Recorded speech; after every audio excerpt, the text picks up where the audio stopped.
not both, of the previous sessions. So welcome back. This is the third and final session for the Adopt Care Network training. We will be done a little bit before noon Mountain Time today. I do want to say from kind of the beginning so I don't forget, when the webinar is over and Shelly and I log off, the system is going to automatically take you to an evaluation form. And we would really appreciate it if you could take just a minute or two and give us your feedback on how this modality worked for you, how the information was. If you have any suggestions or particular topics or trainings that you would like in your area, if you can make sure to let us know where you are if you're in Colorado. That feedback is really helpful for us, especially for planning for the future. If we can do more of these webinars to be able to get information out to more people, then that's what we would like to do. So again, I'll apologize for the technical issues. Some of it's kind of out of our hands, but I think we're all squared away and under control now. If for some reason you are joining us today and you have not been on either of the two previous sessions, just for format's sake, I am the only one that kind of has control over the flow of the PowerPoints. You can't kind of go ahead. So I'm the one that's kind of moving those through. So if you're wondering about that, then that's how that works. The chat box feature, which is down in the corner, the only folks that see your comments or questions are Shelly and myself. If you are having technical issues, you'll address those to Shelly. She's the chairperson. And then anything kind of related to the information that we're going to be talking about, you can direct that to me. If you do have a question that I'm not able to get to because I do need to be mindful of the time and I need to make sure that we get through everything, again, just in an effort to be respectful of everybody's time, I may write back and ask you to email me your question or your comment, and then we can have a discussion about that. If it's something related to your own family or maybe your own children, I'm not going to be able to get to that in the actual session, but you will have my email address, my contact information, so that you can reach me and we can have a conversation about that offline. So just want to start with that. So if somebody does send me a message, I don't want you to think that I'm ignoring you.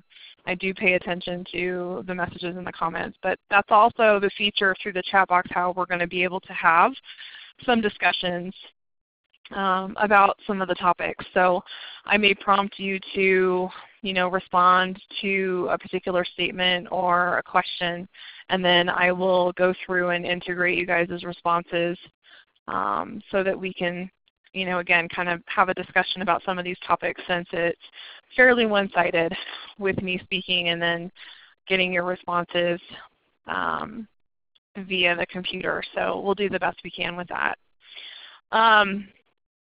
So we have gone through 5 of the 7 competencies in the last couple sessions. So we're actually going to finish up with competency 6, which is strategies to address challenges in the adoptive family. And then competency number 7 today is related to post-adoption services. So we will progress into this next session since we're a little bit behind. So here's kind of the outline for competency 6. We're going to look at some tools to help children and families overcome fears and aid with good or positive communication. Explain the stages of adoption process and the roles of some of the players. Some of these are very brief. Some of these we go in more detail. To look at the 3 aspects of parenting and how these can be related to children who are in the process of being adopted or who have already been adopted. To recognize when challenges may arise during the actual adoption process and even after. going to look at some of the more common triggers, you know, times of the year, certain holidays, you know, and have a little bit of a discussion around that. We're going to look at 8 issues that outline some differences within adoptive families and that may give rise to some challenges. It could be some parenting challenges, just some disruptions kind of in the family system and how to be proactive. And then to address these issues, again, effectively, and to identify general approaches that address the needs and challenges of adoptive families. So that's going to be Competency 6. So we're going to go ahead. You guys should have all gotten an email a couple days ago with the handouts. If you, you know, are kind of like me and like to have paper, if you printed those off, great if you have those in front of you. If not, they're all uploaded here in the system. And so as I scroll through, we'll be able to look at the handouts in the PowerPoint. But if you did not get that email from Tara and you are on the phone, please go ahead and type in the chat box so that Shelly can get you that information, especially if you do want to print that out sometime in the future if you haven't done it already. All right. So this handout, it's actually number 16. I know it has a different page number in the other corner, but we just are going to be looking at where it says the handout number. So this is number 16. This is a handout that just kind of gives some clinical interventions when working with adoptive families. So attachment is a big one. So we talked about attachment a lot in the first session, kind of going through that attachment cycle, that arousal relaxation cycle, really exploring why it's so critical for caregivers to be regulated and responsive to their infants when they have a need on a regular basis. And we really talked about how that lays the foundation and the blueprint for how these very young children see the world and see life, love, family, and relationships, and start to develop a working model or a belief system about themselves, you know, about the world, about adults.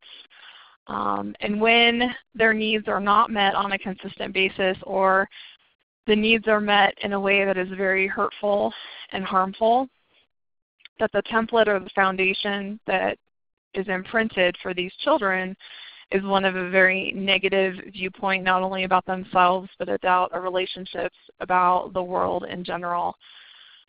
So it's very common for a lot of children and adolescents who have trauma histories to have attachment difficulties and to have struggles with attachment. And attachment, again, falls on a continuum. Even kind of from a diagnostic standpoint, it really falls on a continuum. So if these children and adolescents had had disrupted attachments, which, you know, again relates to their early trauma, then it would seem to make sense that if we're using a therapeutic type of intervention, especially with a prospective adoptive family, adoptive parents, siblings, that we look at using attachment therapy, that we look at how to utilize a clinician to maybe have to educate the parents about attachment and, you know, what happened to this, you know, if they're 10 years old, what happened to this 10-year-old when they were an infant, how that cycle looked for them, and explain it in a way that helps the parents or the adoptive parents understand why it's so difficult and challenging and scary for this child to get close to them because of their early experiences. So attachment therapy, a lot of us are fairly familiar with it. There are some types of therapy out there that are very controversial. You know, when rebirthing kind of came around in the late 80s and early 90s and was started up in Evergreen here in Colorado, a lot of those clinicians who practiced that technique would say that they were attachment therapists. So rebirthing, I'm sure most of you know, it's a therapeutic technique that is prohibited in Volume 7 here in Colorado. It's a type of therapy, again, not only very controversial, but has been implicated in several deaths of children and adolescents across the country. Not practiced very much. But what I like to encourage parents who may be taking their children to see a therapist, or maybe even involved and should be involved in some capacity in the therapy themselves, that if a clinician states that they do attachment therapy, that you ask, well, what does that look like? Can you tell me, how do you work on attachment? And if attachment is really based on a relationship, because again, if our children and adolescents have been traumatized in the context of a relationship, then they're only going to heal in the context of a relationship. If that's really, the foundation for that is really based on disrupted attachment, then it's really critical that the primary caregiver or parent be a part of that work, so that the child or the adolescent is starting to work on attaching to that primary caregiver, utilizing a clinician to support that process. So attachment therapy is one. Life books could be a whole class all by itself. If you guys are not familiar with life books, or really what they are, if you want kind of a more in-depth explanation, then email me. But life books really are a way for our children and our adolescents to have their story, their life story, put in some sort of a narrative format, and that includes using photos and pictures and school documents, anything that really plays a part in the child's life, their story, their experience. So life books, certainly don't have to be anything fancy. It doesn't have to be super artistic. Really needs to be driven by the child or the adolescent. Of course, if the child is an infant, then maybe the foster kinship or adoptive parent starts collecting information from team members, maybe from birth parents, starts collecting the information, and then as the child gets older, they start to kind of compile it in a format. And it can be a 3-ring binder, it can be a really nice, spiral bound notebook. It could be some sort of a photo album that allows places to insert, writing and photos and descriptions and anything like that. But it's really, the bottom line with life books is some way to capture and collect the child's story, all of the facets of their story. So there is actually a free life book. I think it's about, last time I checked, it was 80-some pages long, and it is through the Iowa Foster and Adoptive Parent Association. So I'm going to type the website and send it out. Actually, I'm going to see if I can send it out to everybody. But the website is through Iowa's Foster and Adoptive Parent Association. They have a link on their website for a free life book that you can download.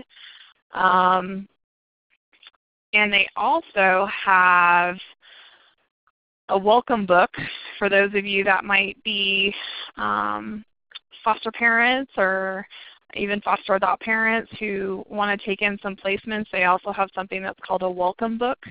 And a welcome book is something, it's a mini kind of a life book designed for waiting parents to complete and then to give to their foster care coordinator. And they can make copies of it, so when children are going to be transitioned into your home, the caseworkers at least can give the kids or the teens a copy of this book that kind of shows them with pictures who you are and what your house looks like, and all the rooms, and if you have pets, and what you guys like to do for fun. So it's a transition tool that could be used for children in the system, and it's really an amazing resource. They also just added on this website a booklet, and I can't remember the name of it off the top of my head, but it's a booklet that's designed for birth parents to fill out to pass on information to the foster kinship or adoptive parents about the children. So from the birth parent perspective, what they like to eat, what kind of clothes they like to wear, what helps them when they maybe get upset, maybe their favorite TV shows. And that information in that booklet would be amazing to transition and use into a life book for children. So some free resources for you guys if you want to check out Iowa's website. They have a lot of really great tools on there. Again, free, can't recommend it highly enough. Pictorial timelines, there's a sample of a timeline that's coming up, so I'm going to wait and talk about that one. But really a timeline you could also use as a tool in a life book to take a piece of paper and it could start at birth and then maybe go up to 5 years old. And if you're in a clinical role, maybe working with the kids on identifying important things that happened in their life that they can recall, that they remember, that has some impact for them, jotting those down, drawing pictures to represent those events. A lot of our kids we know have multiple moves and have multiple placements, and a lot of the kids don't remember places that they've lived. They don't remember schools that they've gone to. So maybe using a timeline to help them recall and also to retain that information. A lot of us take that for granted, that we can kind of remember the places we've lived for how long and what schools we went to. So timelines are really helpful. Therapeutic rituals, these can be things like the most common one that I can think of that relates to adoption is what's called the candle ceremony. And the candle ceremony, if you look it up, you can do it in a couple of different formats and a couple of different ways, but it's really a time to celebrate the relationships that our kids have had and the relationships with the bio parents, maybe with foster parents, and then now maybe with their adoptive family. Again, it's sometimes finding one of those, 3-wick candles. Again, each wick representing a different parent or parenting role, and then really kind of taking the time to kind of honor, each of those parenting roles as it relates to the kids and celebrating each of those. That's, one example of, an adoption type of ritual. There's several different others that are out there. That's the biggest one that kind of comes to mind. If you guys have any suggestions or feedback on different types of adoption, kind of recognitions or, celebrations, if you call it, a ritual. There's one out there, haven't heard much about it recently, but it's a lasso ceremony that's also just, kind of a visual representation of, all of the people in the children's lives and then kind of uniting them together, again with that honoring kind of the past, the present, and then where we hope to go in the future. So if you guys have any others that you do or that you've participated in with adoptive families, I know a lot of families will kind of decide amongst themselves if they have a celebration every year on Adoption Day. Some kind of call it, their kids have 2 different birthdays. So, different ideas of kind of how to honor the adoption process. Journal writing, role play exercises, I think those are pretty self-explanatory. And then depending on where the kids or the adolescents are at, clinical intervention can be actually the search process.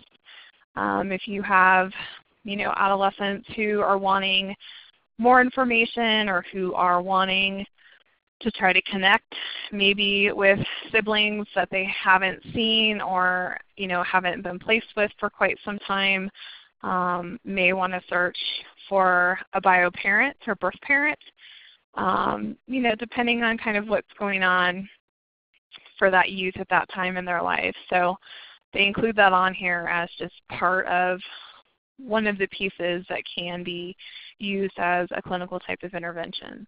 So, all right. So kind of looking at some overall intervention strategies. So this can be from the perspective, if you're a clinician, these are ways to kind of support the family. If you're a parent, these are also some pieces to keep in mind, things that you may even be able to incorporate in your own home. So addressing grief and loss issues for both the parents and the children. And we talked last week about the lifelong issues of adoption, and two of those are grief and loss. And again, I said it before and I'll say it again, you cannot have an adoption without there being loss first. So, in some cases you could look at adoption equals a pretty significant loss, and that could be for the parents and or the child. We really want to foster realistic expectations about the child's history and kind of help prioritize what's the most important. And what I want to say about, really trying to discuss and explore realistic expectations is that a lot of you that have gone through this process, maybe some of you got a lot of training, and maybe some of you didn't feel like you got enough, or you didn't get the right training, or you don't feel like you knew as much as you should. I don't know how we can be fully prepared for really anything. Sometimes we just have to experience it, and then we have to kind of choose what path we're going to go from that point. But the realistic expectations as it relates to the child or the adolescent's trauma history. So we may have parents who come into this journey with the goals of adopting, and maybe you've raised your own biological children and maybe you haven't.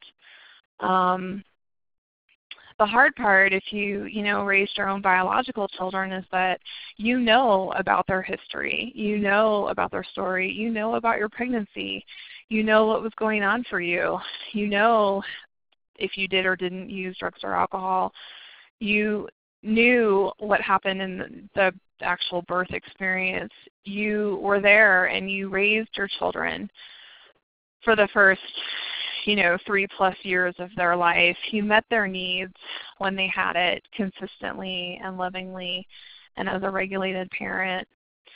So I know most of you did, if not all of you did, a really good job of raising your biological children. The challenge comes in when you deal with trauma in children and adolescents who have trauma histories, is that you learn very quickly that it's very challenging to try to parent them the way that you parented your biological children.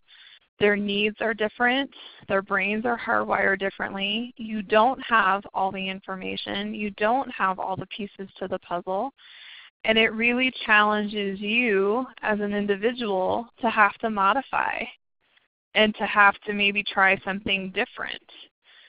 And if you are of the mindset where you are very, set in, this is how I raised my biological children and this is how I'm going to raise these children, and it's going to turn in very quickly into a tug of war, and it's going to become very frustrating. If we're not willing to maybe step back as the caregiver, or as the clinician supporting the parent who maybe is having a hard time, saying, let's think about this from a little different perspective. You know, if we are truly trauma-informed individuals and we are trauma-informed practitioners with the goal of becoming a trauma-informed system, a truly trauma-informed system, we have to be able to take our lens, the lens that we as individuals see life, love, family, and relationship. We have to be able to take that off. We have to be able to suspend that at times and be able to take on the lens or the view of how our children and our adolescents who have been hurt repeatedly in the context of relationship, we have to be able to try to put on their lens to see how are they looking at the world. How do they define life, love, family, and relationships?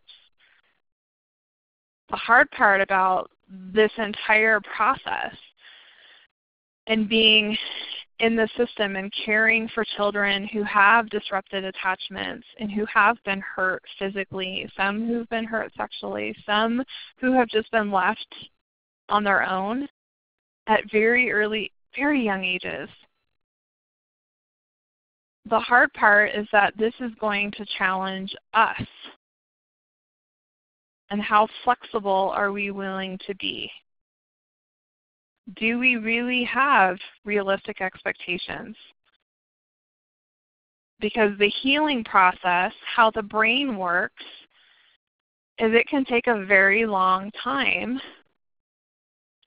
In some cases, for very small changes to happen with some of our children as it relates to their behaviors, because that's how we measure whether or not things seem to be getting better is through their behavior.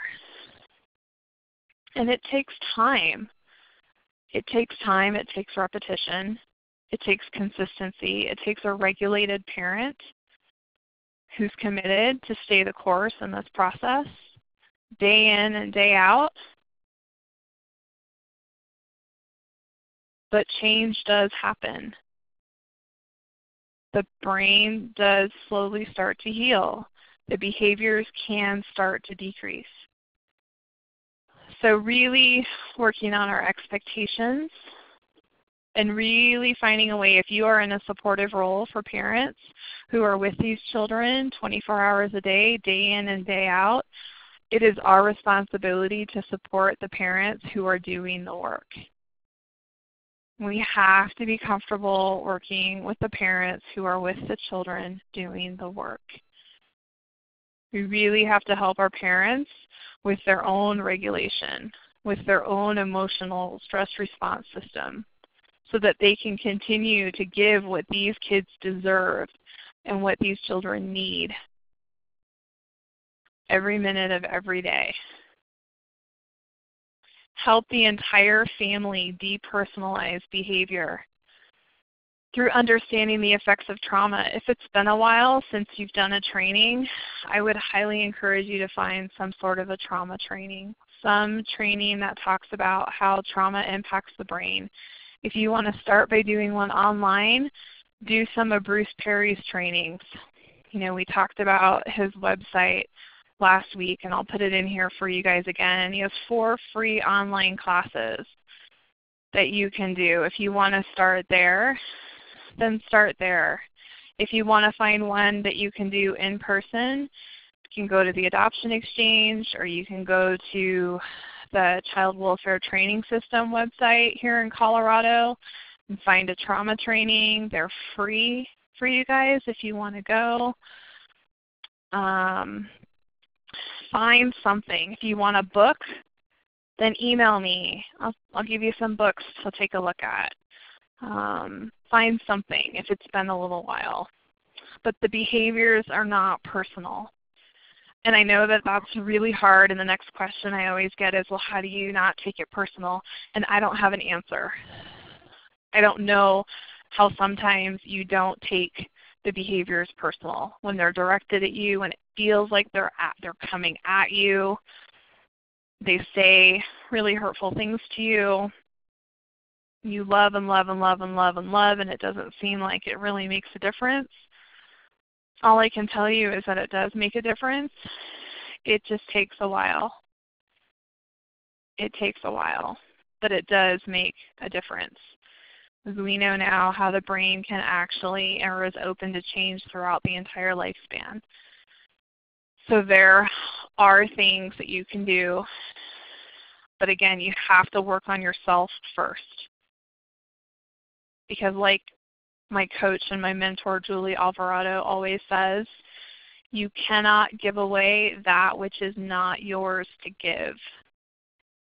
So these children and these adolescents are going to take from us. And rightly so. They should. They're going to take what they need. They're going to find ways and they're going to take it. And we have to give it. But if I am not taking care of myself, I cannot give away that which is not mine to give. So I hope that makes sense. Understand, teach, and predict when typical challenges are likely to occur, and how to anticipate and be proactive.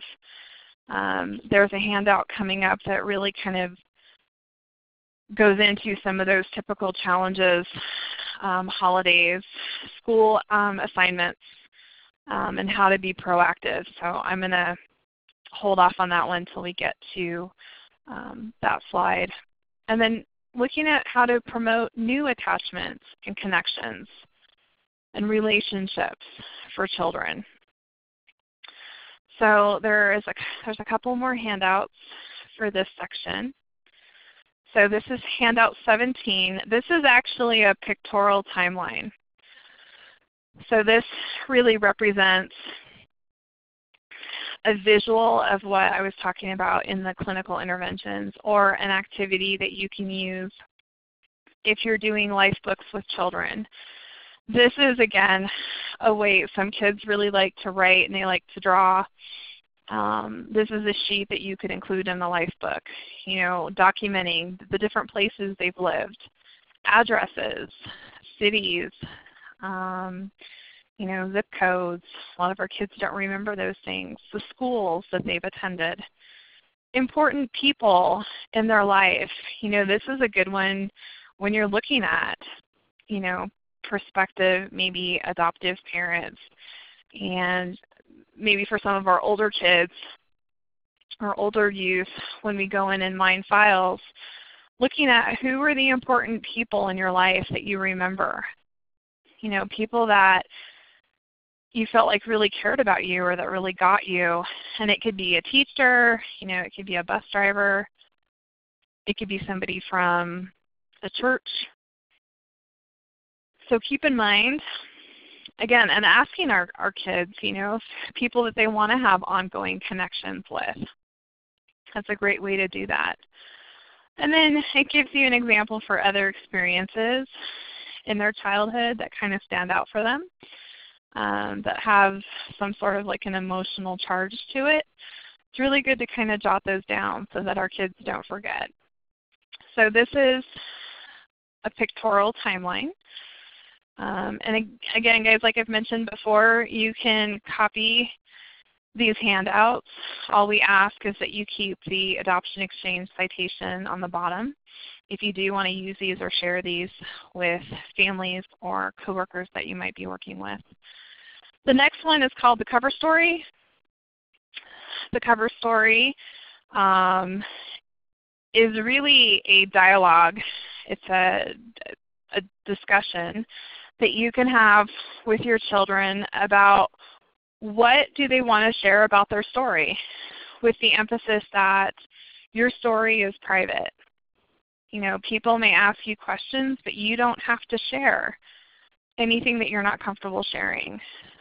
So when you go to school and people know that you don't live with your parents and they start asking you questions, why don't you live with your parents? Or for a lot of our kids that are in kinship placements, maybe with grandparents who are considerably older, and kids can be mean and can say things kind of alluding to, why are your parents so old, or how come you don't live with your parents, or who are those people?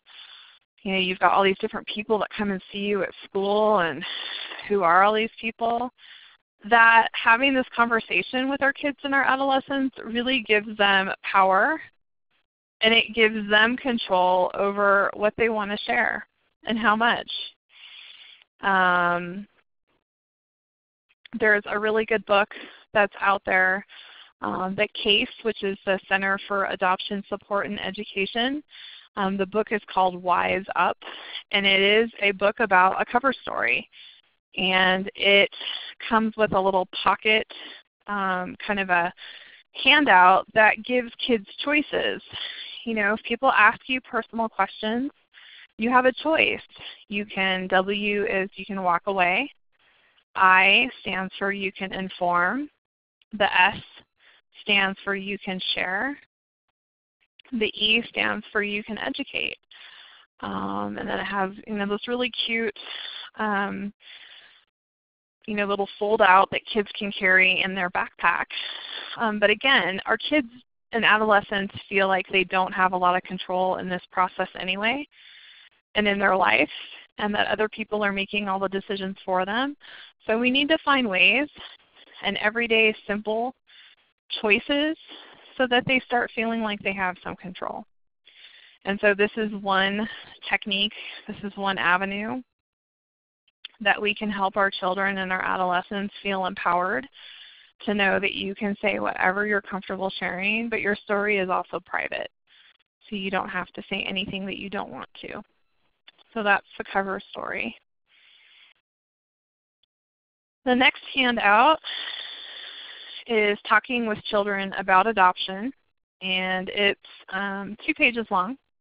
But these are bullet points of some things to pay attention to. You know, again, adoption means different things to different players and to different people in the party. So first and foremost, I think we have to be mindful that how you define adoption is not necessarily how your children or your adolescents define adoption. And I think we have to really be clear on what that represents for each person and respect that and honor that and appreciate that, that it can have very, very different connotation and a very different meaning for our children than it does for us as adoptive parents. So I like this handout too to kind of share, because another question I get a lot from parents is, you know, kind of talking about the adoption and how do I normalize the adoption and at what age. The earlier the better. You know, it shouldn't be filled with any sort of shame, that it is a reality, that it is a part of your family. You know, folks who have adopted very young children, I used to get asked quite a bit, you know, at what age should I tell the children? And my answer was usually yesterday. And even if they were infants when you got them and you welcomed them into your home, that's a perfect opportunity to start talking about adoption with your infant and having a one-sided conversation and practicing, because the baby is not understanding the words that you're saying. They're paying attention to all of your nonverbal. They're paying attention to your eye contact. They're paying attention to your tone of voice. They're paying attention to your facial expressions. And so for parents who maybe are really nervous or scared about how to talk about adoption or introduce adoption, even with very young children, it's a great opportunity to start practicing that, to read books to your infants. You know, there's lots of adoption books out there about, you know, a certain species of animal who's adopted another species of an animal and they integrate them into your family. Well, obviously that one species of animal is not the same as the family that brought them in. So there is not only the physical differences, which for some of our kids that are older, they start to realize I don't look like anybody else in my household. And we don't want the whole adoption experience to be shrouded in any sort of secrecy or shame. That's the common theme that you'll hear from adult adoptees who were never told, or it was never talked about that they were adopted, but they knew that something was different. They knew, they felt it. They felt like there was something else going on. And then when they did get the information and wanted to maybe search for biological family or siblings, in some of those cases it was too late, and maybe their biological parents had passed away, and missing out on an opportunity to be able to get more information about their history. So I'm not going to go through this handout. You guys can, I know that you'll take some time and kind of look through there. There are some really helpful, just again, I like bullet points. It's very succinct. So here's the second page if you're taking a look at it. But again, feel free to share. You have to pay attention also to, like we've talked about before, not just the chronological age, but where your child is at developmentally, and respond in a way that's going to be helpful for them. The next handout is kind of talking to children at different stages. So even though it gives chronological ages on this handout, again, I would encourage you to be very mindful of where your kids are at kind of overall developmentally. I'll say it again, a lot of kids who come from trauma histories have some delays in different areas, some different developmental areas. So that's why it's really helpful to have that typical kind of child development chart to kind of be able to look at, okay, what's typical for a 6-year-old, and then where am I and my team of people that I'm working with, where are they noticing where my children are falling at? And then that's where I need a parent to help them catch up and be aware of that. So some tips on here, again, for under the age, chronological age of 6, really addressing the whole magical thinking, the whole fantasy type thought process, really kind of validating, that someone is going to take care of them, that it's not their fault. Give them permission. So again, I'm giving you an opportunity to have some control about their feelings and really normalizing feelings. And this is where a lot of us as adults get challenged. Feelings can be really difficult for some of us. And if we have a child who is hurting and in a lot of kind of emotional pain or gets triggered and has a meltdown, what is that bringing up for us? And how is that impacting our ability to respond in a way that's going to help that child meet their needs? So paying attention to that. Looks at addressing concrete thinking between the ages of about 6 and 12. Try not to be, using a lot of ambiguities, euphemisms. Kids are fairly black and white. So try to kind of keep it simple is usually the best way to go about it.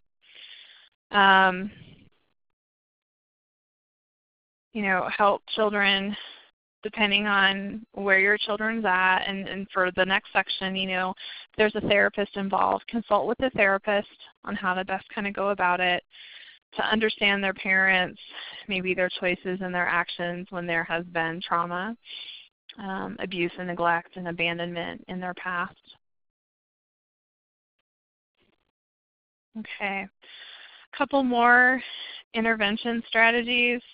Help parents gain skills to break ineffective parenting habits and to adapt and learn maybe more effective or maybe more trauma-informed strategies. So again, this is just kind of going back to, if it's been a while, if you're not really familiar about a lot of the neuroscience and the brain research that's out there about how trauma impacts the brain and then how it manifests in behaviors, and taking a training that really kind of breaks down what's the function and the purpose of these behaviors.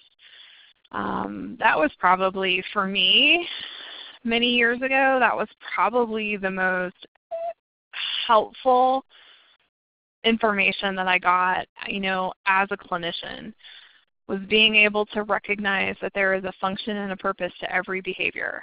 So look at your own behavior as an adult, because we as adults do some of the same behavior that our children do, but for some reason it's not okay for our kids, but we still continue to do it. So step back for a minute and just think about, there is a function and a purpose to every behavior.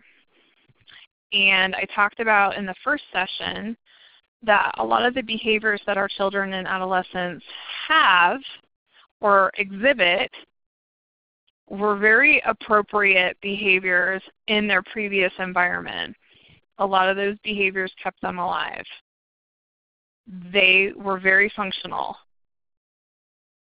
And then when we move them into a foster kinship or adoptive home, that behavior is not going to go away the minute they walk through your front door.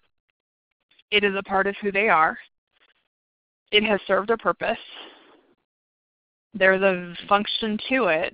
It was very, very effective. And so they still demonstrate some of those same behaviors. And then it becomes, that behavior is inappropriate. We call that behavior maladaptive. We say, that's not okay, you can't do that here. But until we have helped our children and our adolescents learn new strategies, more effective strategies from our point of view, until we help them with that, we can't just take or expect to rip out those other behaviors that have served a very significant purpose in their lives. So in a lot of situations with adoptive families is that we're looking at reframing and identifying the behaviors differently and helping parents understand what's the function of these behaviors. And then how do I effectively parent my children, understanding their history and their trauma, and that they have a hard time with relationships and connecting, and I'm learning why they do some of the things that they do. But now I'm going to have to do things a little bit differently. I'm going to have to pay attention to my tone of voice. I'm going to have to pay attention to why I'm getting triggered. Why am I letting my children's chaos become my chaos? Rather than having the ability to take a step back and practice, how do I not personalize this, but how do I still meet their needs in the context of a relationship? So some things to think about. Help parents access specialized therapies. May involve medication. It may involve working with a clinician who kind of specializes in sexual abuse. It might be maybe an in-home type of therapy. It could be something like even equine therapy, the therapy, animal-assisted therapy. It could be music therapy. It could be even different types of activities. Some activities that really help our children in their brain function. So a lot of activities that do some of that cross-body type movement to really help the two hemispheres of their brain start to integrate. So being aware of what's out there, and we'll talk a little bit more about this when we get to the post-adoption section in a little bit. Really help our parents or teach or support parents. They call it survival skills. So teach survival skills for adoptive parents. How can we, as a collective community, and whatever your role is, how can we help our adoptive parents? How can we help them? How can we help support them so that they can continually recharge their battery, so that they can continue to give and give and give and give and be there and be responsive every single time. They're working on their own stress response system, their own regulation, so that they can help model regulation for children and adolescents in their home who don't know how to regulate their own emotions, who never had the experience of having their needs met on a consistent basis and learning, even though when I get upset, I'm going to have a caregiver, I'm going to have a parent who's going to be there to help me, who's going to help me and who's not going to hurt me, and who's going to come in and who's going to be loving and who's going to have a very soft tone of voice and who's going to hold me and who's going to touch me and who's going to help me learn, because they're calm and they're regulated, so I'm going to learn how to be calm and I can learn how to regulate. So how can we support our parents to continue to give and give and give and give and give? And so that's not only, self-care, which we talk a lot about. That's educating about secondary trauma, vicarious trauma, burnout. Really encouraging our parents to sometimes take breaks. You need a break. Sometimes we need a break from our children. Sometimes we need a break from our partner. Sometimes we just need a break to have some time by ourselves. So let's figure out what some of those survival skills look like for each of our adoptive parents. Look at support groups. How can we strengthen our support systems in your community, in our state? CoPark has done some amazing work over the years to really look at, what are the needs of adoptive parents here in the state of Colorado? What are some of the barriers? What's not here that we need? How can we help support adoptive families? And not every state has a program like that, post-adoption support and resources, and offers training classes. You can find lists of support groups, some funding for families. So we'll talk more about that in a little bit. And how can we all help do some damage control? So it's really important to remember that we ask a lot of our parents, and parents are the ones that are going to be responsible for the primary role in the work of healing children and adolescents with trauma histories. We have to help them, and we have to help them in their home, because that's where most of the behaviors happen, where the children feel a little bit safe, where they can kind of let down their hair, where the mask comes off, the true colors come out, really helping support them in that environment. And how flexible are we willing to be as clinicians or as professionals to help kind of meet them halfway? Okay. This slide and its handout 21 that goes with it is called The 3 Aspects of Parenting. So what this slide really depicts, and this is kind of an adaptation of a section that's in Dr. Fahlberg's book, A Child's Journey Through Placement, is it really kind of gives a breakdown of the definition of the birth parent and what the birth parent provided for the child. So the gift of life, they provided the color of your eyes, your height, physical appearance, temperament, some of your talents.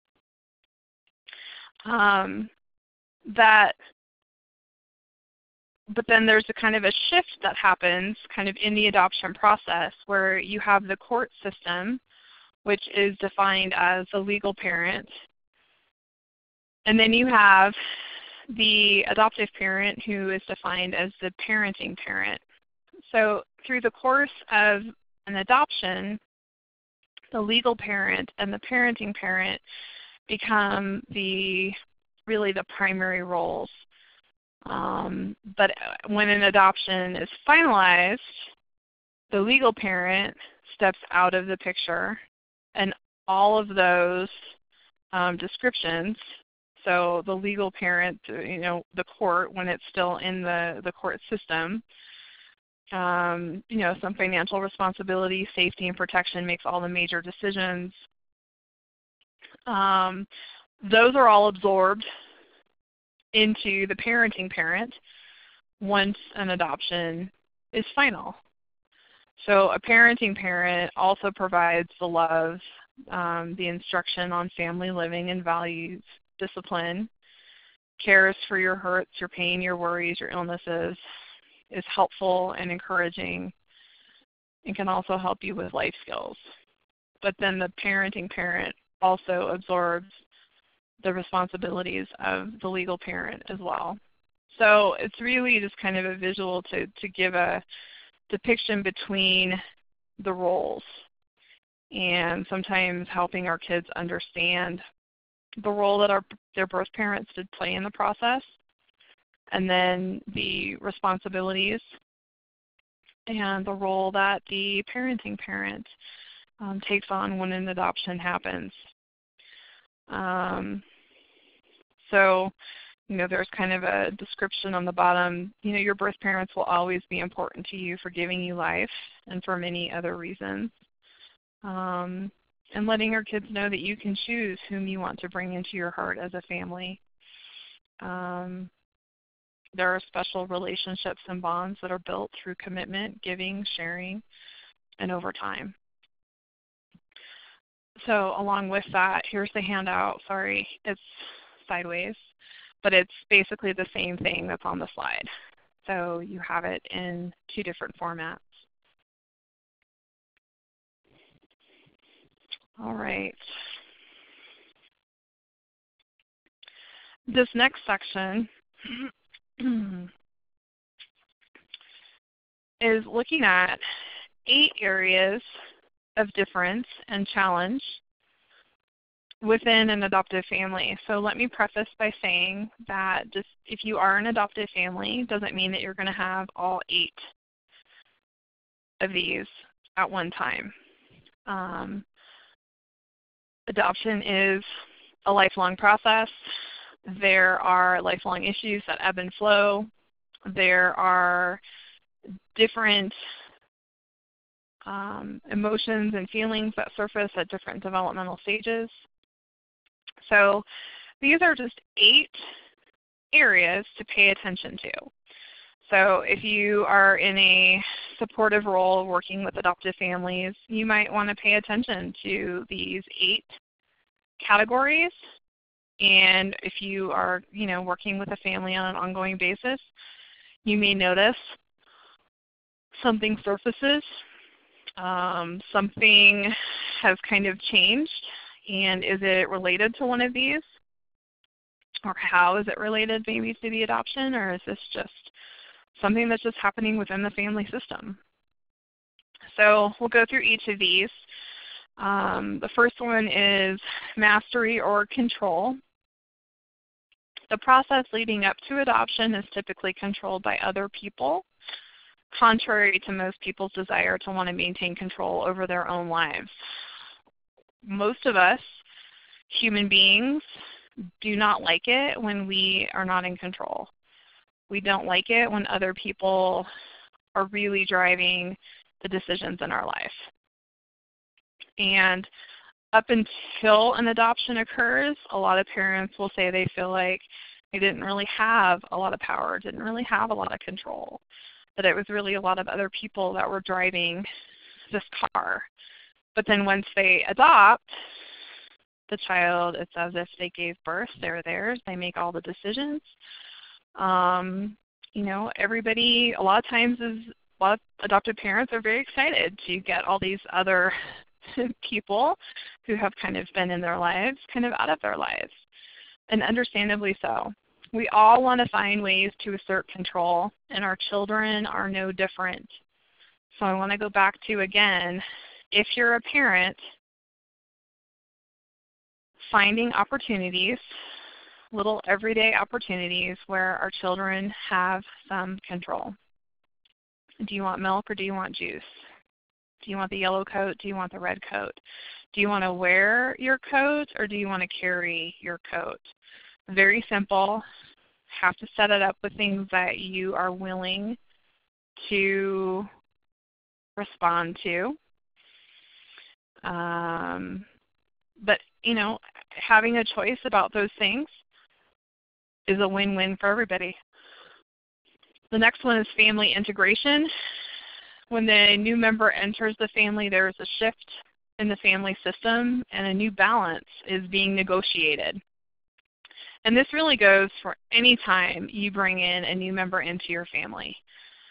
Whether it's foster, kinship, adoption, if you adopt a pet, if you have a baby, if you get pregnant and give birth to a baby, family integration is a fairly normal dynamic that happens. And again, it's kind of finding that new normal. What does that look like anytime a new member comes into the family?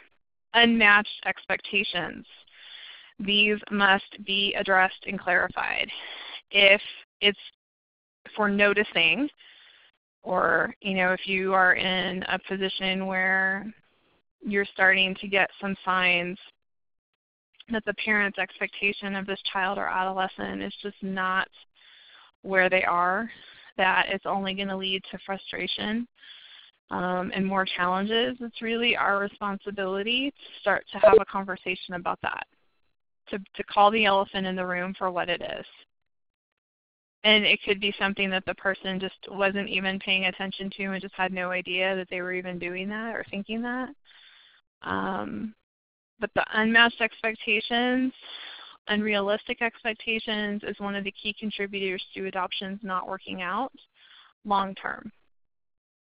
And so being able to talk about those, to address those, to bring it to the surface, to revisit, is really something that we all need to pay attention to. We can't be afraid of an elephant in the room, whatever it might be. Separation, loss, and grief, this is continuous throughout the life stages. And loss and grief issues can become barriers to forming new relationships. All of us need to be comfortable talking about loss, comfortable being able to even have conversations about how do we grieve, and I know it's different for everybody. Children and teens do not grieve the same way as adults typically do. It is typically for under, I would say, probably 24, 25. It is not a linear process. I think it's really important to point out that the stages of grief and loss that were developed by Elizabeth Kubler-Ross in the late 60s, early 70s. What's important to know about those stages, you guys all know the typical stages: denial, anger, bargaining, depression, and acceptance. It's a very linear process. You have to complete one stage before you move on to the next stage, and then complete that, and then move on to the next stage, and so on and so forth. What's important to know about those stages of grief and loss was that her research was done on adults that were at their end stages of their life. So she found, through working with older adults who knew that they were going to die, that this was the process that they went through to reconcile that, a very linear process. What a lot of the research has shown us in the last 15, 20 years is that typically children and adolescents do not grieve in a very linear process. It's almost like if you can visualize for a minute, draw a circle, and then kind of within that circle bounce around all over and go back over same points that you were at before. It's a very circular and it's a very unique process. You can have children who on the outside look very angry and are very aggressive, but who are clinically depressed. Children don't typically sit around, some cry, some don't. Some just internalize it and keep very quiet and just fly under the radar. Some are very aggressive. It's harder to tell when children and adolescents are grieving or are experiencing significant loss. So I just want you guys to be aware of that, that it is not a very linear process for children and adolescents. If you are interested in a book, I have one. It's by Maria Trazi, and I'm going to try to type it in while I'm telling you guys. And it's called Talking to Children About Loss. And it's really good. It's been out for a little while. Still find it very, very helpful. So if you want to look up her name if you're interested in that. Okay, so they embedded the handout in the middle of the two slides. So handout 24, and it is out of order. We're going to come back to 22 and 23. But handout 24 is the companion to the slides that have the 8 areas of difference and challenge. So it's just reiterating what's on the PowerPoint slides, some in a little bit more detail. So these are the second half, so I'm going to go to the slide so that we can go through. So the next one is on entitlement. So in some situations, adoptive families may not feel entitled to parent the child, and the child may not feel entitled to be a member of the family. Again, just because you are a part of an adoptive family or if you yourself have been adopted doesn't mean that all 8 of these are going to be a challenge for you. Some of these are more so than others. The claiming process leads to adoptive family members' full acceptance of one another. Sometimes claiming can get complicated if you are adopting an older child because of their memories of their birth family. You know, they have a greater recollection. They may really be having a hard time with the whole loyalty issue and can I love more than one family at a time, and I don't want to really fully, you know, kind of connect with my adoptive family because that means that I'm going to have to give up my connection and my relationship and my feelings for my biological family. So this can be a struggle for sometimes a lot of our older youth that have been adopted. Bonding and attachment. With the description, you know, love doesn't happen overnight, although it can be a common expectation for some of our families.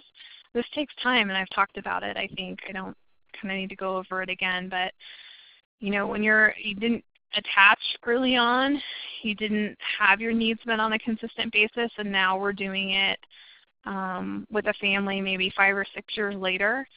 It just takes time. We know now that children who we used to think 15, 20 years ago that if they didn't attach, you know, by a certain age, that we needed to, you know, keep them in residential or, you know, inpatient psychiatric facilities, because we were of the mindset that if children didn't attach and connect by age 5 or by age 6, that they were going to grow up and be, you know, criminals or sociopaths or psychopaths, because we didn't know the information about the brain and how the brain is open to change and open to growing throughout the lifespan. Even that capacity for attachment can happen later in life. So that's really the hope in healing, is that the brain is open to changing and growing throughout the lifespan. So if you want to know more about it, I'll just put in a plug right now for the Adopt Care Advanced training that's coming up in April. If you haven't registered for it and you're interested, please register as soon as possible. But we go into that in a lot more detail. And it really makes sense, and it really helps. It helps not only if you're in a professional supportive role, but it really helps if you're a parent to understand this is what's going on for my kid. And in some cases, guys, this is what's going on in my brain. This is what's going on for me. You know, I got to do a better job with that. I've got to pay attention to that. I've got to slow down. I've got to just stop, drop, and roll, as Julie Alvarado likes to say. You know, stop what I'm doing, drop into some breathing, and then roll back into relationship when you're regulated and you can meet those needs. And then the last one is identity formation. So identity formation, again, when we were talking about the psychosocial stages of development, is really critical during adolescence. Adolescence is all about identity. Who am I? How do I fit into the world? How do people see me? I just want to belong. So identity formation tends to be pretty prominent for adoptees during adolescence. You know, in addition to just normal adolescent development, you've got some adoption-related pieces that compound that as well. All right. So the next slide is looking at what are some common triggers. What are some events? What are some holidays? What are some, let's throw them out there, school assignments. And this is where I'm going to need you guys' feedback. So get ready to type. So these are just some of the more common events that might become a trigger for children and adolescents who've been adopted. Anytime there's a move or a big transition, birthdays, holidays. Sorry it's cut off, but it says especially Thanksgiving and Christmas, Mother's Day, Father's Day. If there is a death or an illness, could be loss of a pet. What if the adoptive parents have to leave town? Maybe there's a funeral for a family member they need to attend in another state. Anniversary dates could be the date of removal. It could be a date that a parent went to jail or was hauled off in handcuffs. Anniversary date could be something related to the time of year, like a season. Maybe something happened kind of around the time that the first snow fell of the season, and so that's a trigger for some of our kids. But what are some other triggers that you guys are aware of or that you've experienced? And these are things that we don't get a list of. You know, Human Services isn't able to say, you know, you should pay attention to this, this, and this. Because a lot of times they don't know. And so the only way that we start to piece together what potential triggers might be is with our children's reactions. And sometimes it's out in the community, and sometimes it's at home, and sometimes it's in the car, and sometimes it's when we're on vacation. You know, our parents become detectives in trying to figure out what are some of these experiences that lead to triggers. So some of you have said maybe shopping at certain stores. Absolutely, that certainly can be a trigger. Let's see, specific objects or activities. Great. Regarding transitions and moves, especially informal moves among birth family, can be difficult because they seem to come out of the blue, really quickly when there's not a lot. Some of you get kids in your home where they have a really difficult time even with transitioning from one activity to the next in your home. You know, if they're playing and then have to come to dinner. If they don't have several warnings about how much time is left and this is what's going to happen, they have a complete meltdown. So, you know, letting them know I'm going to set the timer.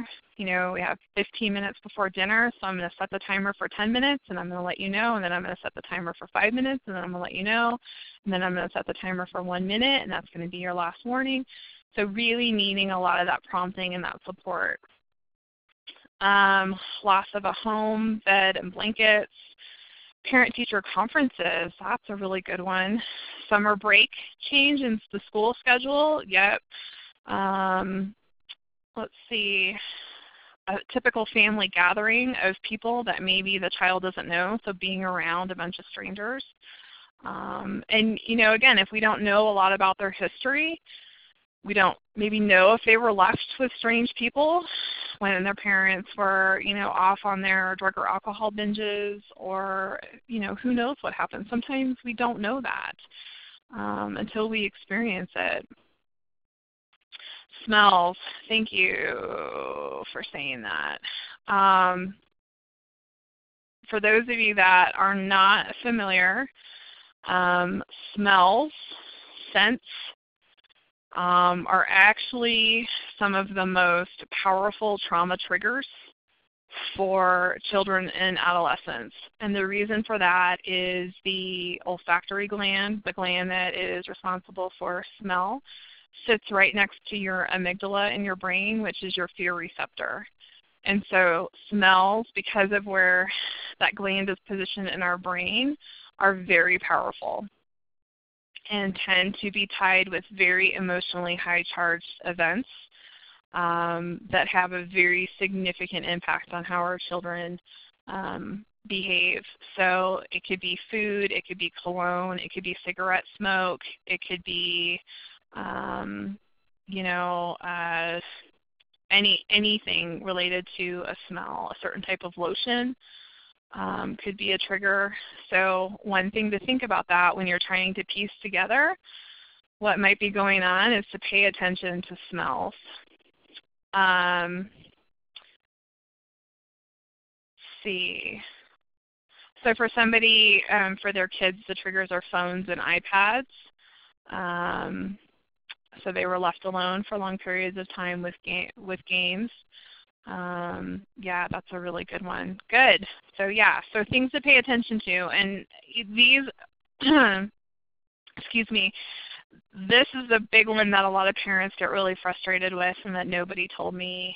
I didn't know. I gave them, a gift, and I didn't know that it was going to create this entire meltdown. So if you've seen, when we watched the Removed Part 1 in the first session, when the foster mom gave Zoe the dress, that just seeing that dress, unbeknownst to that foster mom who just wanted to give her something nice, and she got the, complete meltdown where Zoe went back to that experience of when her father was threatening to kill her mother because she bought a new dress and wanted to show him her new dress.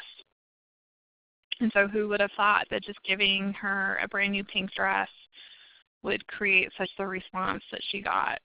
So again, it can be anything. And it's really difficult to try to put the pieces together sometimes. But just do the best that you can.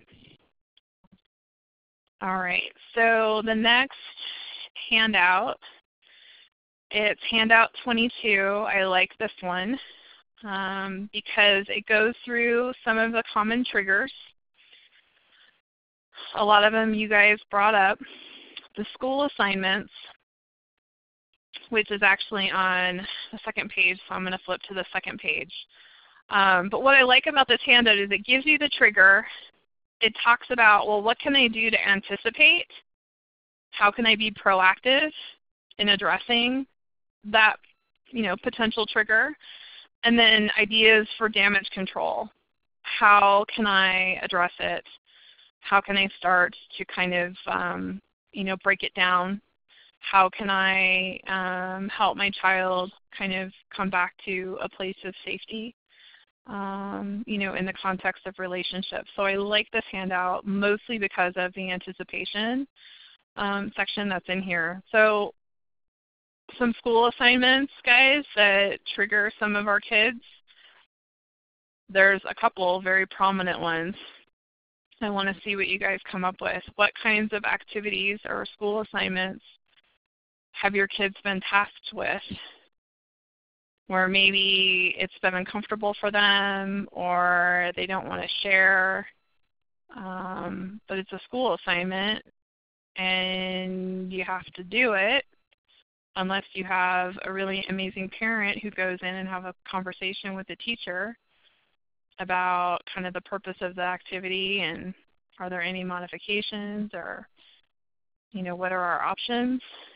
Family timelines, history. Yeah, so at one point, a long time ago, there used to be an activity where all the kids would get a big piece of butcher paper, and you would draw like a timeline, and it would start maybe at birth, and it would go up until the age that they were. So let's just say it went from birth to 8 years old.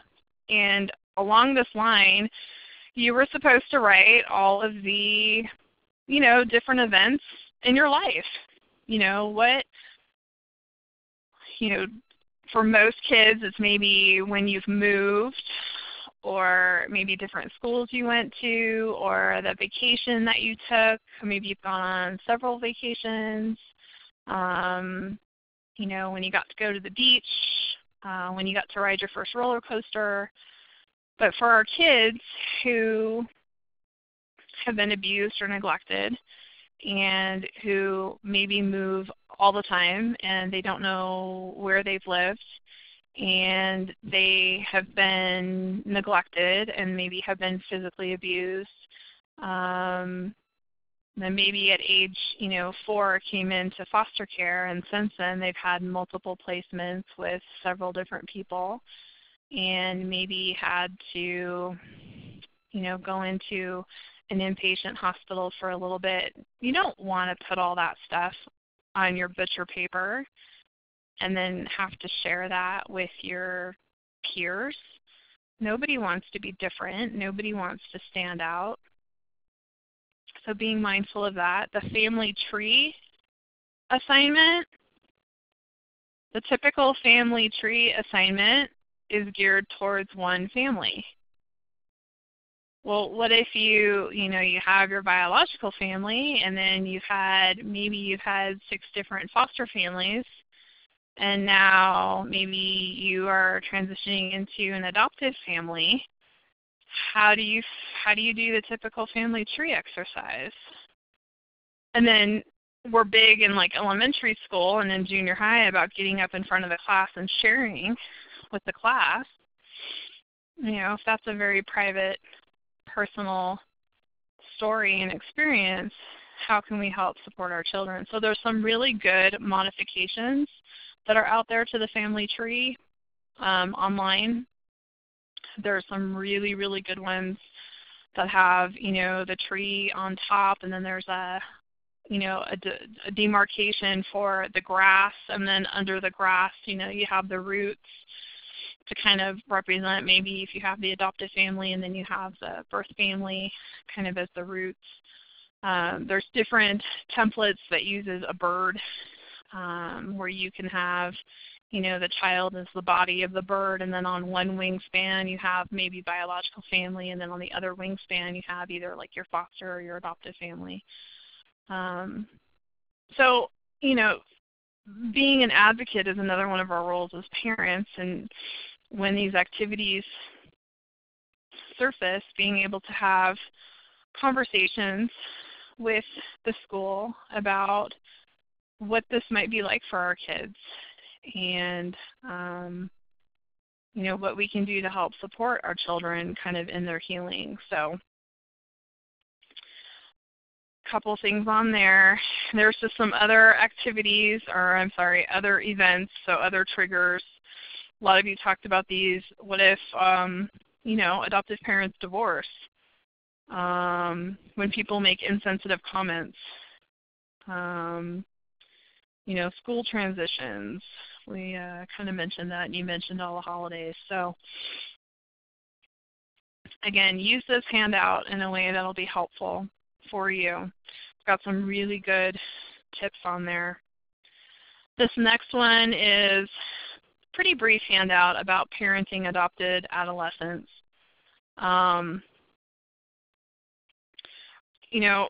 Kind of 2 assumptions with this handout. Being adopted is an undeniable part of a teen's history and should not be ignored. And adopted adolescents can successfully confront and resolve their special developmental issues. And then it kind of goes into talking about issues for teens who might come into families through adoption: identity, fear of abandonment, control, feelings of not belonging, especially if they're older. So some of those other kind of areas of difference and challenge that we talked about in the previous handout. So this is just a little bit of a reminder of kind of being sensitive with regards to our adolescents in adoptive families. Okay, so we talked before about life books. And I gave you a link of kind of where you can go. There's lots of good resources on life books. Beth O'Malley has articles. She actually has a book that kind of goes into how to do a life book, what should be in a life book, what are the most important components of a life book, where can I go to get information. So if you are interested in learning more about life books, I would definitely start with her. You can just kind of Google it and then you can get a ton of information. We talked about pictorial timelines, kind of where I've lived, or using eco maps, techniques that objectify feelings like feeling charts, continuums of feelings, journal writing, letters, stories, etc. With the feelings, first and foremost, we as adults have to be comfortable getting in touch with our own feelings and being able to verbalize how we're feeling. We can't expect our children and our teens to do it if we are not doing it.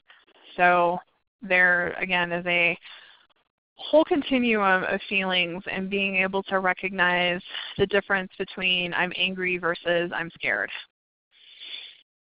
And so there are some things that we as adults have to work on when it comes to our feelings. But make it an activity that you guys can do together. Remember, everything that you do really should be focused on the relationship. So if there are things that you guys can do together that really addresses feelings, then how great would that be? You can take typical games. When I was practicing therapy, I used to use this often. Any game that has multiple colors in it. So for younger children, Candyland. You could use Uno cards. You could use the game Sorry. Anything that has multiple colors. And then what you do with the children is, or the teen, is you have them give each color a feeling word. So a lot of them, for red, they'll do angry. Yellow, they'll do happy. Blue is sad.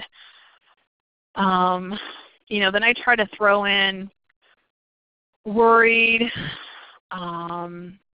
scared, anxious. Try to throw in some new words to kind of help expand their understanding and their vocabulary a little bit. And then you play a game. You play the game, but every time you play a certain color card or you land on the certain color square, each person, and we have to do this too, shares a time that they felt that way. And so it's addressing a couple of different things. The relationship, spending time with your kids. You're talking about feelings, but it's also an opportunity to help kind of correct maybe some of our children's misunderstanding about certain feeling words and kind of expanding their understanding of vocabulary about different feelings that are out there. So something to think about. Family stories and family rituals, specialized parenting techniques,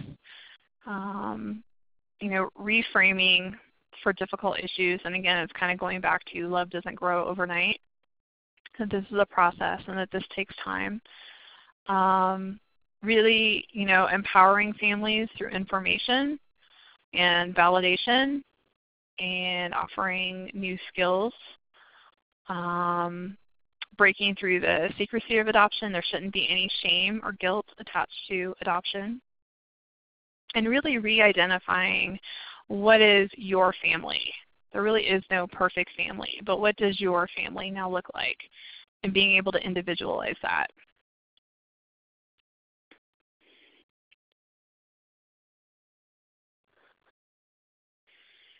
Okay.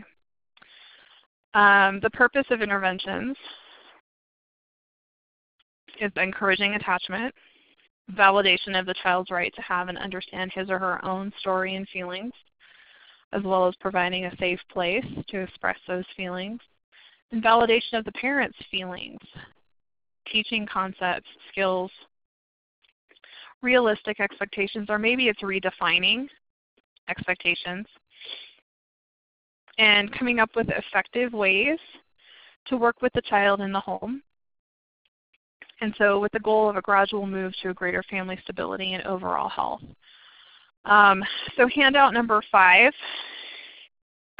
handout 25, this one here, is giving you examples of how to promote new attachments or continue attachments for children in care. Again, it's kind of revisiting some of the early experiences that our kids didn't get. Kind of initiating the arousal relaxation cycle and how to come and intervene and respond. And then helping our children slowly learn how to calm their own emotions in the context of mirroring what we do as adults. So finding ways to have positive interactions with our children and looking at claiming types of behaviors. If you're foster parent or adoptive parent, or especially foster parent, I have a lot of friends that are still doing foster care, and every child that comes into their home, they don't care how long they stay, if it's very short, if it's long term, whatever. They take a picture and hang it up on their wall pretty immediately, and it stays there. And so they get a lot of now adults that come back into their home that see that their picture, and even though they were only there for a couple weeks, is still on the wall. That's an example of claiming type of behavior. So again, you guys can kind of see there's some really good strategies on here. I'm going to move ahead for the sake of time so that we can talk a little bit about post-adoption and post-support services. All right, so what we're actually going to do is we're going to have a little bit of a discussion via the chat box on, first question is, what are the different types of services that families might need after they finalize an adoption? Either because you've been there, or you're trying to find a certain service or support right now. But what do you guys think are the services that families might need a couple years after they finalize an adoption, 5 years after they finalize an adoption, 10 years after you finalize an adoption? And go ahead and type it in the chat box.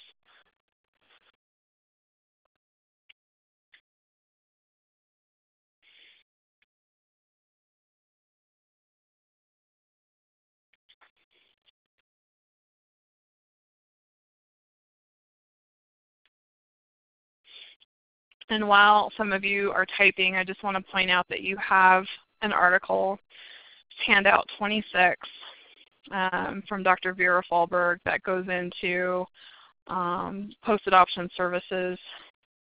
There's only one page that's showing on the PowerPoint, but it's actually several pages long. So hopefully in the email that you received, you have the whole article. If you don't for some reason, then let us know and we'll get it to you. But the article is really long, has some really good information in it.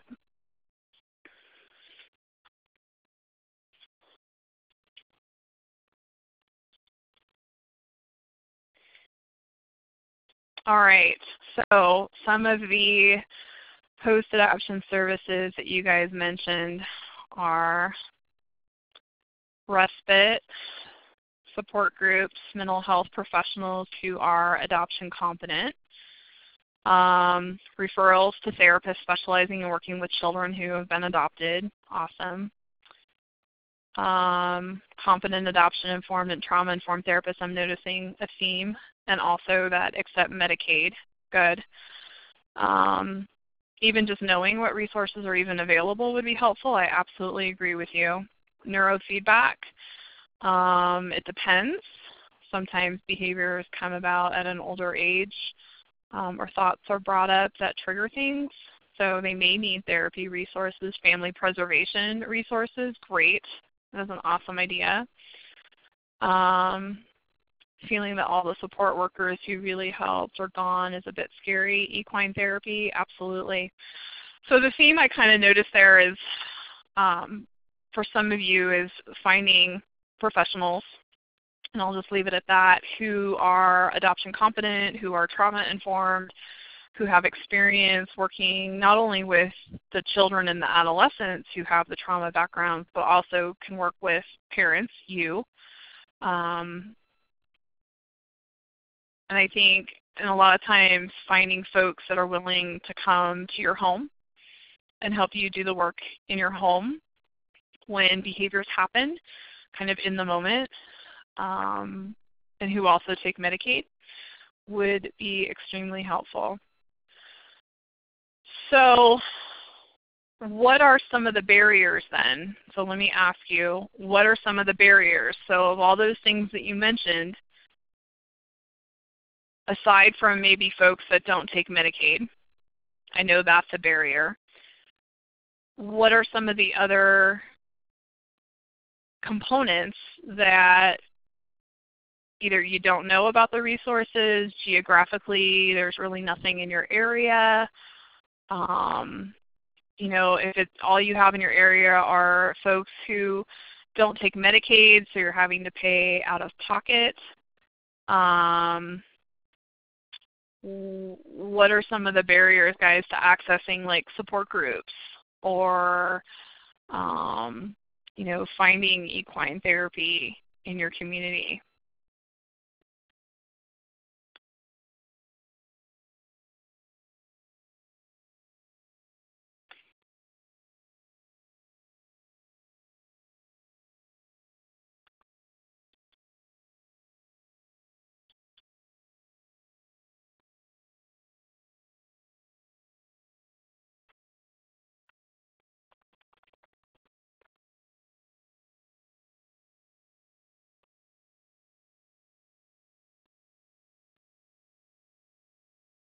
So I'm going to go ahead. Can you guys still hear me?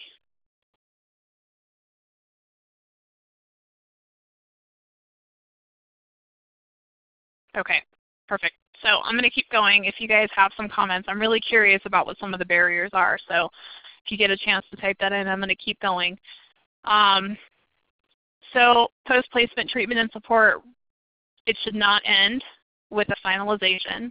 And that was really one of the reasons why a program like COPARC, or the Colorado Post-Adoption Resource Center, kind of came about under the adoption exchange, was because of the recognition that we have a large number of families here in Colorado who were really struggling and who wanted support and who wanted connection and who wanted training and that wanted to know what's available in their community and what's available in neighboring communities.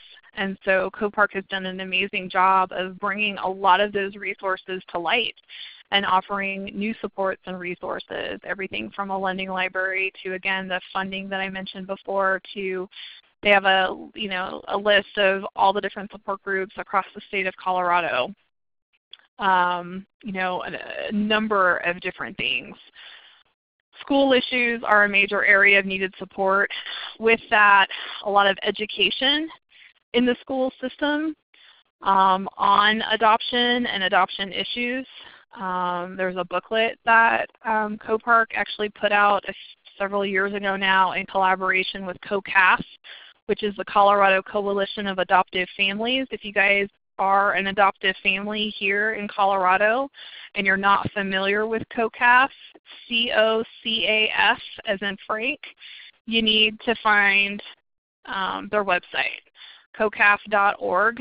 They have an amazing amount of resources and information for adoptive families as well. Utilizing a team support or team approach to family support.